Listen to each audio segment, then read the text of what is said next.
उसके बाद हम डिस्कस करते हैं Newton's third law of motion. ठीक है, तो ये भी पहले हमने न्यूटन फर्स्ट लॉ के बारे में डिस्कस किया था, अब हम डिस्कस करेंगे Newton's third law of motion. ठीक है, तो ये वैसे डेफिनेशन के हिसाब से बहुत इंपॉर्टेंट है, ये डेफिनेशन में ही हमेशा पूछा जाता है या फिर एमसीक्यूज में इसके मुतालिक कुछ ना कुछ पूछ लिया जाता है। तो न्यूटन थर्ड लॉ क्या है, एक्चुअल में ये है क्या, जैसे किस बारे में बताया जाता है। तो इसका जो मेन कंक्लूजन है न्यूटन थर्ड लॉ का, it deals with the reaction word. यानी चैप्टर के अंदर हम ये पीछे भी पढ़ा हुआ, भी हम क्या कर रहे हैं, कोई भी ऑब्जेक्ट लिया, हमने क्या किया, उसके ऊपर हमने एक फोर्स को इंप्लीमेंट किया। यानी कोई एक ऑब्जेक्ट, जिस तरह मैंने कहा एक ऑब्जेक्ट को मैंने एक जगह से दूसरी जगह लेकर जाना, तो उसके लिए मैंने क्या लगाई है, उसके ऊपर फोर्स लगाई है। तो न्यूटन थर्ड लॉ ये बताता है भी जब भी हम किसी भी ऑब्जेक्ट के ऊपर कोई फोर्स लगाते हैं तो उस फोर्स के नतीजे में उस ऑब्जेक्ट का क्या रिएक्शन है उसके बारे में हमने डिस्कस करना है। सिंपल, ठीक है। यानी सिंपल क्या है, भी एक ऑब्जेक्ट, जिस तरह मैं ये कहता हूँ मेरे पास ये दो, मैंने क्या है भी, एक मेरे पास ये एक ऑब्जेक्ट ए है और ये मेरे पास क्या है, ये ऑब्जेक्ट क्या है, बी है। तो मैं कहता हूँ भी अगर मैंने इसके ऊपर फोर्स लगाई है, इस ऑब्जेक्ट के ऊपर, इस ऑब्जेक्ट की वजह से अब इसके ऊपर एक फोर्स लग गई है, तो फोर्स लगने के नतीजे में इस ऑब्जेक्ट का क्या रिएक्शन होगा उसके बारे में हमने डिस्कस करना। ठीक है, अब कैसे, इस तरह ये दो ऑब्जेक्ट, एक ऑब्जेक्ट ए है और एक ऑब्जेक्ट बी है।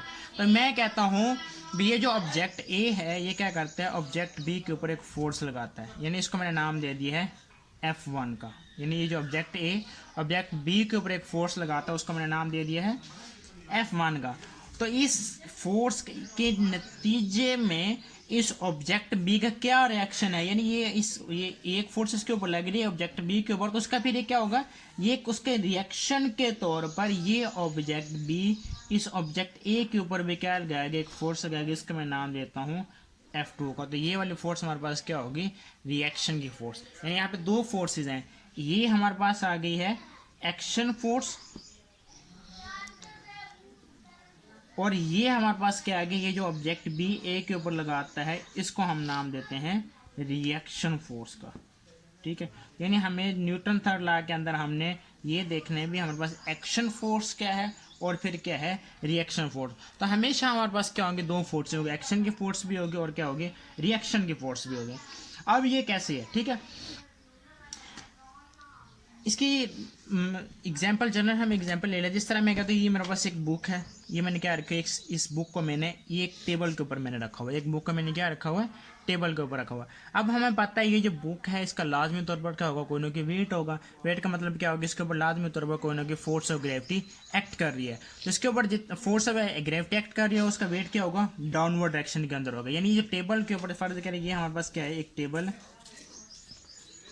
ठीक है ना।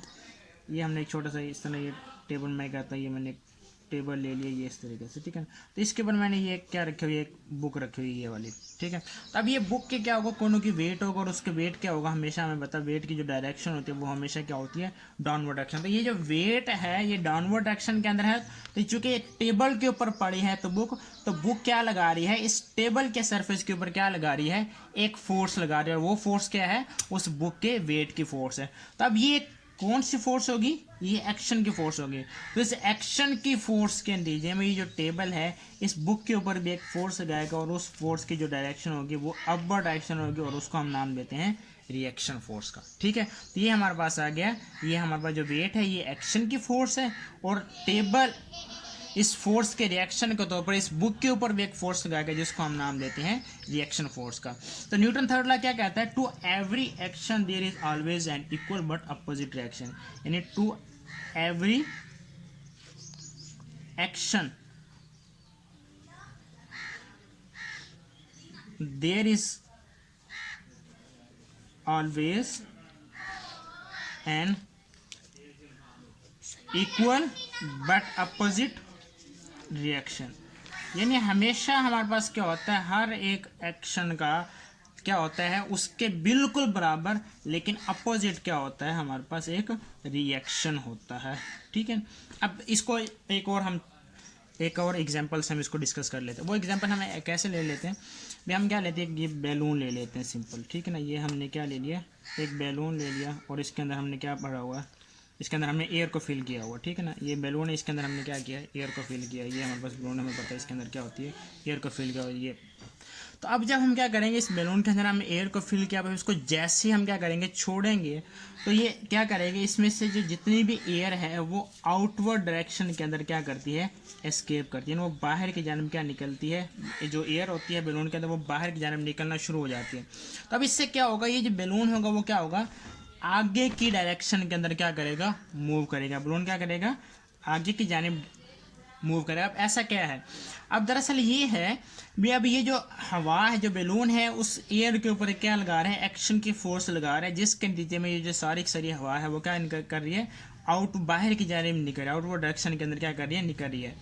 तो उस फिर अब ये क्या होगी, ये एक्शन की फोर्स, तो फिर उस जब ये एयर के रिएक्शन के तौर पर ये जो बैलून है वो क्या करता है, आगे के जानिब मूव करता है। और आपने ये हमेशा याद रखना है भी, एक्शन और रिएक्शन की फोर्सेस कभी भी एक ही बॉडी के ऊपर एक्ट नहीं करती, यानी ये जो भी हम क्या करते हैं, ये हमेशा डिफरेंट बॉडीज के ऊपर एक्ट करते हैं। अब ये नहीं कह सकते, जिस तरह हमने ये देखा ना, अब ये वेट एक है, एक्शन की फोर्स ये किसके ऊपर लग रही है, बुक की एक्शन की फोर्स टेबल के ऊपर लग रही है, और फिर टेबल की रिएक्शन की फोर्स किसके ऊपर लग रही है, बुक के ऊपर। ये सेम ऑब्जेक्ट के ऊपर एक ही बॉडी के ऊपर एक्ट नहीं करेंगे, एक्शन और रिएक्शन फोर्स कभी भी एक ही बॉडी के ऊपर एक्ट नहीं करेंगे, इसको आपने लाजमी याद रखना है, ठीक है।